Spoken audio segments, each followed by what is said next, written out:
This is the new Porsche Panamera Sport Turismo. And in this video, we're going to find out if it's the perfect Porsche for going dogging. Wait a minute, that doesn't sound right. If it's the perfect Porsche for going dog walking. It's a practical estate. So in this video, I'm going to talk you through all the changes Porsche has recently made to this car. I'm going to take it for a drive, show you around the outside and the inside, and of course, launch it. I'm Mark Watson, and you're watching CarWow. Let's talk about the design of the Panamera Sport Turismo. So I think it's a good looking car. I really like the back end of it. And one of the changes Porsche has made here is this light bar. It goes all the way across the back. It used to have a split in it, but not anymore. It's one piece. That's nicer. You've also got some new tailpipes. Did you spot those? I didn't. Now you get quad tailpipes on most versions, but entry-level cars have twin tailpipes. Let's move down the side. So Porsche has given the car some new alloy wheel designs. They start at 19s, rising up to 21s, which is what these are. I think 19s could be a little bit under-wheeled. There's also some new paint schemes. I'm not sure if this is one of them, this burgundy. I wouldn't have a car in burgundy. It's a bit old manny. Especially when you've got the chrome surrounding the windows like that. Though on certain models, you get that in gloss black, which is a little bit more sporty. These air breathers are in gloss black though, and they do actually breathe air. They're not fake. Porsche doesn't tend to fit fake vents on its cars, which is a good thing. Now here at the front, changes include new headlight designs, new lower bumper design. Hard really to tell the difference unless you're a real Porsche anorak. Good looking car, but I personally prefer the look of an Audi RS6 if you're on a high performance estate. But what do you think? I'll put a pinned comment below this video. Let me know which you think looks the best, Audi RS6 or the Porsche Panamera Sport Turismo. Let's go see what it's like inside. If I'm being honest, I do prefer the interior of the Panamera than the RS6 ever so slightly. It just feels a bit more sporty, especially where you have this center console that separates you and you sit nice and low. Dash design is really cool as well. And one of the key updates for the car is you've got new inlays and a new design of steering wheel, and it's a lovely, lovely steering wheel, and the driving position is excellent in here. So lower spec cars have manual adjustment for the steering wheel. High spec cars get electrical adjustment. You can get the seats nice and low. The entry level model gets 8-way adjustable seats, and they go all the way up to 18-way adjustable depending on which version you go for. The entry level car also has partial leather interior, whereas the rest of them, such as this one, has the full leather. So it's leathery leather, dead cow everywhere. Infotainment system on this car looks really good. It's generally pretty responsive, and you can just whip through the different menus by pressing these buttons on the side. They can be a little bit fiddly when you're driving to get into some of the sub menus. Thankfully, they still maintain physical controls for the climate, so you can just use these buttons here to change the temperature, but there are some other touch sensitive buttons here which actually click and vibrate a bit like your mobile phone does when you press them, so it does make it easy to tell that you've actually pressed it if you're driving and don't want to look down. I really like this as well, the way you have an analog tachometer but the rest of the dials are digital, and you can cycle through different menus and stuff like that and get the sat nav up in there as well. Really, really nice. Another thing that's nice is just the general build quality. It's so solid in Porsches. They feel as expensive as they actually are. Another new thing on this car is the fact that you now get USB-C inputs, not the old USB, and wireless charging. It's still got a 12-volt socket there if you want to do it a little bit old school. Practicality actually is all right. So the glove box is a decent size. There's a little bit of extra storage here. I don't know what you put in there. And you have decent sized cup holders here. That one's a bit smaller, but it's perfect size for a can, and the door bins are big as well. That's all nice. Let's move in the back, see how practical it is there. Oh, before we do that, I just want to show you these. Oh, proper solid metal paddle shifters. Anyway, into the back. So, there's a decent amount of room back here. Knee room's good.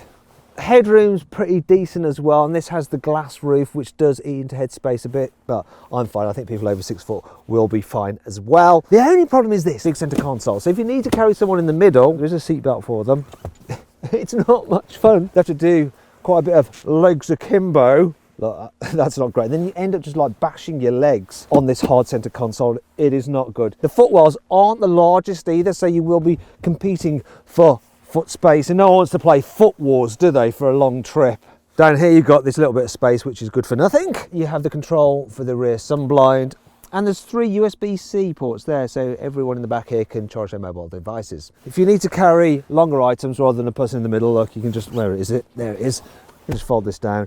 It's not the widest gap, but it will allow you to carry some skis through there. I think the people who buy these kind of cars probably go skiing as well, don't they? A couple of other things I want to show you is this. There's some tie-down points here. Is that for tying down your rear passengers if you've got really naughty kids? That feels expensive actually, as does the rest of the rear of this car. It's very, very nice. Door bins, they're a little bit on the small side. Look, that's an average size bottle, and here in the back, that ain't fitting. But on the flip side, the rear windows go all the way down. Oh yeah, I like that. You don't get that often these days. Anyway, let's check out the boot. It's an estate car, that's what it's all about.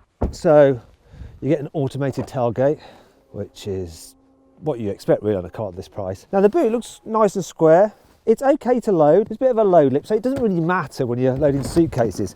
What it might be a bit annoying for is if you've got an old flabby dog, because it might struggle to just get over that bit. I'll illustrate now. I don't have a dog, so I'm going to use a crew member. So can you just illustrate how it might be awkward getting over here? Look, go on in, boy. There you go, in, get in. That's a good boy. Now sit up, good boy, good boy. Kiss the paw, kiss the paw. I'll give you this. Okay, go on, you can go now. I think that's the point illustrated. Not too happy about that. Anyway, in terms of the space, 515 litres, which is all right, but the capacity on an Audi RS6 is 565 litres. In this, you can only fit 5 of these. In the RS6, 7. Now, if you actually want to see my full in-depth video review of the Audi RS6, click on the little pop-out button up there. It should just be popping out. If you can't see it, there is a link below the video. It's not all bad here though, look, because there is quite a bit of functionality. You've got tie-down points here, got your 12-volt socket there for putting your vacuum cleaner in. This car actually has a 230-volt socket there, although it's the European plug adapter. I'm sure you can get a UK plug adapter, at least I hope you can. Now, it might seem a bit annoying that you have to lean in to lower the seat backs, but you don't, because just here, hidden away, there's an electric release. Go on, go down in one go. Go on, go, down. Oh, easy does it. And then you've got a pretty much flat floor. There is a bit of a gap in between the seat and the boot area, but look, you can still slide things nicely to the front. There is something annoying though. If you want to put the seats back up, they're really quite heavy and spring loaded. And that brings on to 5 annoying things about the Porsche Panamera Sport Turismo. I hate the way Porsches have this weird paddle on certain cars to start it. Not so long ago, you used to get the key and put it in there, then use that to start the car, but not anymore. They don't like to change things drastically. Now, I've said this a lot in other Porsche videos, and I'm going to keep on saying it until Porsche finally get rid of this stupid design. This is quite an expensive car, so you'd think they'd be able to spend a little bit of extra cash to get a cover over the cup holders. Means that if you fold this down, use it as an armrest, your arm ends up in there and it's not comfortable. You have 100 litres less boot capacity on the hybrid versions of these cars, because underneath here, instead of some extra storage, there's the batteries. Oh, and look, if you want to carry a cable about, that takes up quite a bit of room as well. All that electrical stuff also means that the e-hybrid models are quite heavy. For instance, the Turbo S e-hybrid weighs in at over 2.4 tonnes. While this car comes with Apple CarPlay, there is no Android Auto, which is a bit annoying for me. Speaking of which, should I upgrade my Galaxy S20 Ultra for the Galaxy S21 Ultra, or should I just bite the bullet and get a goddamn iPhone? It's not all negative though. Here's 5 good things about this car. I really love how there's a little extra roof spoiler built into the roof spoiler for an added bit of downforce and extra stability, and it goes away neatly again when you don't need that. Retractable load covers in estate cars can be a real arse to remove, but this one's so nicely engineered. It's got a little handle on it, look, you just pull it up, release, and you're good to go. All but the entry-level Panamera Sport Turismo come with air suspension as standard, and you can alter the height so you can lower it so it looks badass, or you can lift it if you're having to drive over some really crappy roads or big speed humps. The standard stereo on this car has 10 speakers and 150 watts, which is adequate, but you can upgrade to this Bose sound system, which has 710 watts and 14 speakers. But really, for the full experience, you can pay £4,000 for the Burmester surround system, which has 22 speakers and 1455 watts. Porsche has increased the size of the battery packs on the e-hybrid models to 18 kilowatt hours, which is 4 kilowatt hours more than before. The result is that this car can drive on electric power alone up to 31 miles apparently. The emissions are really low as well if you use the plug-in hybrid system properly. It's rated at 55 grams per kilometre of carbon dioxide. Before we drive this car, let's talk about the engines. So, the entry-level Panamera 4 has a 2.9 litre twin-turbo V6 with 330 horsepower. Then there's the 4S, which has the same engine. They can get both those cars as a plug-in hybrid, the e-hybrid, and that system adds an extra 120 horsepower to the performance.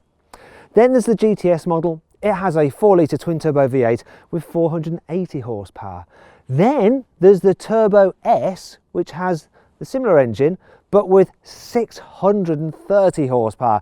Down at the top of the range is the plug-in e-hybrid version of the Turbo S, which has a combined output from its electric motor and its petrol engine of 700 horsepower. Now all models have all-wheel drive and an 8-speed automatic gearbox. All right, let's see what this Porsche Panamera Sport Turismo is like to drive. One of the key things you notice about it is its sheer size. It's very wide, especially when you're driving down narrow country roads. Oh no, and now I need to go round a man. Hope a car doesn't come the other way, otherwise it's going to be carnage. You sit really low as well, which is great for that sporty drive experience, but for figuring out where the corners of the car are, not so good. You might find yourself just like raising it up because the bonnet is quite large on this thing. In terms of blind spots, that is quite a blind spot, but generally the visibility is all right. So the back window is just of average size. If you want to go a bit quicker, this thing just absolutely flies and it grips to the road really, really well. And the steering's sharp.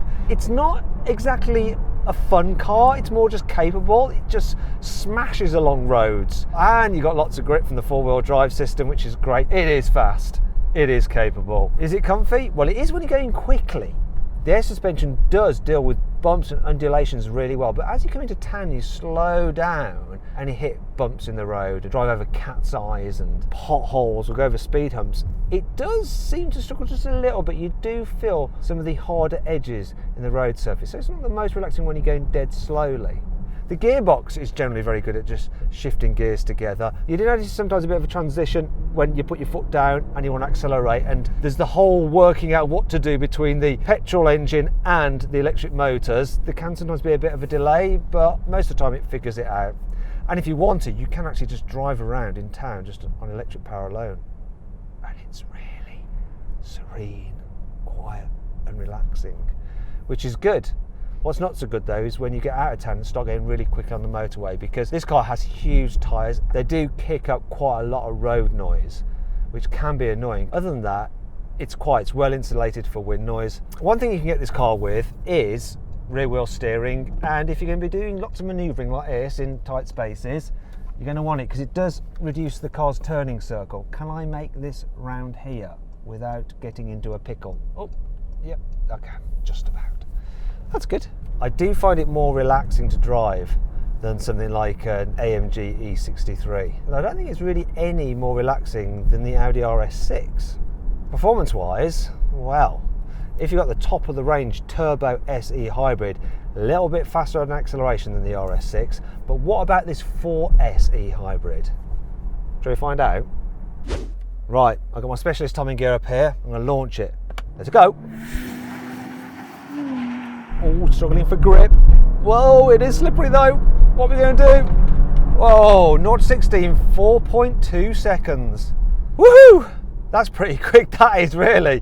And it was just struggling for traction.